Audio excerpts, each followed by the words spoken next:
शिवहर पर अगर नजर दौड़ाए तो स्थानीय का ही मुद्दा सारे लोग वहाँ पे मान रहे हैं कि यहाँ से लोकल से जो कैंडिडेट आवेंगे और वही शिवहर का विकास कर पाएंगे। अब 17 साल बनाम 17 महीना वाकई ये चमत्कार हुआ है बिहार में।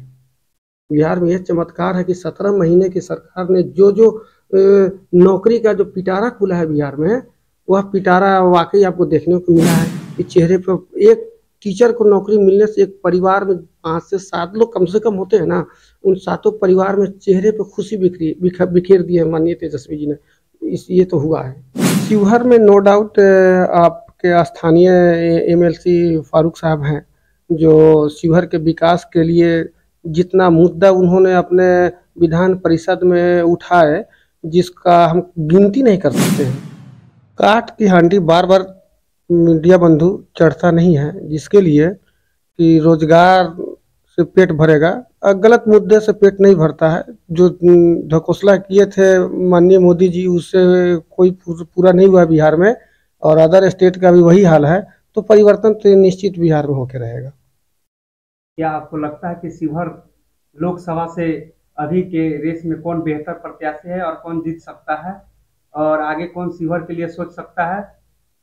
अभी शिवहर पर अगर नजर दौड़ाए तो स्थानीय का ही मुद्दा सारे लोग वहाँ पे मान रहे हैं कि यहाँ से लोकल से जो कैंडिडेट आवेंगे और वही शिवहर का विकास कर पाएंगे। बाहर का तो नतीजा भी तत्क्षण देखे हैं कि एक विधायक जी को तन मन धन से हम लोगों ने उनको बनाए और किस तरह से वो हम लोग के साथ दगा दे के चले गए।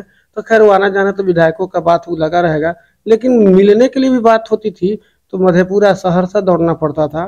तो इस चीज को अगर पार्टी के शीर्ष नेतृत्व के पास अगर मैसेज अगर आपके माध्यम से अगर जाता है तो स्थानीय का ही मुद्दा देना चाहिए। अगर बाहर का हेलीकॉप्टर से पैराशूट से अगर लॉन्च करेंगे तो हम उनको अवॉइड करेंगे, नोटा का प्रयोग करेंगे, लेकिन वैसे अभ्यर्थियों को वोट मैं नहीं दूंगा। अभी शिवहर में बहुत ही बाहरी और भीतरी का खेला चल रहा है, चर्चा में है कि शिवहर से ही शिवहर का बेटा हो, कोई भी हो, चाहे किसी भी जाति धर्म का हो, वही लड़े। इस पर क्या आपका राय है? शिवहर में, नो डाउट। आपके स्थानीय एमएलसी फारूक साहब हैं, जो शिवहर के विकास के लिए जितना मुद्दा उन्होंने अपने विधान परिषद में उठाए, जिसका हम गिनती नहीं कर सकते हैं, जितना बाइट विधान परिषद का उनका वायरल हुआ। और वाकई में वह कार्यरत कामों को अगर काउंटिंग किया जाए तो शिवहर में अभी एक नाली का जो योजना, वाटर लॉगिंग का जो बीमारी था, जो सड़क पे पानी आ जाना, घर में नाली का पानी बह जाना, तो वह स्कीम जो अभी हो रहा है वो माननीय का ही देन है कि पूरे गली गली में नाली और एक बड़ा सा नाला को जोड़ के किसी दूसरे गांव में ले जाके उसको जोड़ा जा रहा है। तो एक तो खैर हमको तत्काल दिख रहा है, बेलवा डैम का मुद्दा कितने बार उन्होंने उठाया, रेलवे का भी मुद्दा क्यों हो गया। मैं गिना नहीं सकता हूँ कि जो माननीय फारूक साहब ने जितना आवाज उठाया है शिवहर के लिए, अगर वह उनको मौका मिलता है तो जाति धर्म से उठकर लोग उनको लोकल होने के नाते उनको मौका जरूर देगा। इसमें कहने में कोई संकोच नहीं है।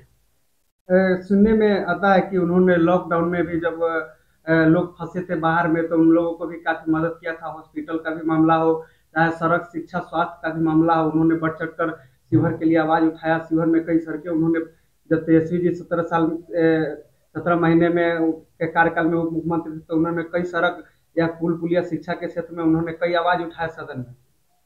देखिए, तेजस्वी जी की बात अगर हम करें तो इसके पहले भी महागठबंधन की सरकार नीतीश जी के साथ बना, और उस टर्म को छोड़ दीजिए, इधर आइए 17 महीने की बात अगर मैं करूं तो 17 साल बनाम 17 महीना वाकई ये चमत्कार हुआ है बिहार में। बिहार में यह चमत्कार है कि 17 महीने की सरकार ने जो जो नौकरी का जो पिटारा खुला है बिहार में, वह पिटारा वाकई आपको देखने को मिला है कि चेहरे पर एक टीचर को नौकरी मिलने से एक परिवार में 5 से 7 लोग कम से कम होते हैं ना, उन सातों परिवार में चेहरे पे खुशी बिखेर दी है माननीय तेजस्वी जी ने। ये तो हुआ है, इस चीज को डिनाई नहीं कर सकते। क्या शिवहर में अगर फारूक शेख जी आते हैं तो सभी लोग एकमुश्त होकर वोट करेंगे? जो मुद्दा इन्होंने उठाया था, क्या किसी पर्सनल पार्टिकुलर किसी जाति के लिए मुद्दा उठाए हैं? शिवहर का जो विकास हुआ है तो क्या किसी उन्हीं के समाज के लोग को उसका फायदा मिलेगा? ये तो बेवकूफ़ी का ही प्रश्न आपका है, यह चीज़ नहीं कह सकते हैं। अगर वो नाली बन रहा है तो क्या उन्हीं के लोग उसका पानी नाली का प्रयोग करेंगे? यह आवाम को फायदा मिलेगा, सारे लोगों को फायदा मिलेगा। सड़क अगर बनेंगे तो सिर्फ फारूक साहब ही नहीं चलेंगे, सारे लोग चलेंगे, इस सबों का फायदा होगा। ये सवाल बेईमानी है क्या जनाब की तरफ से।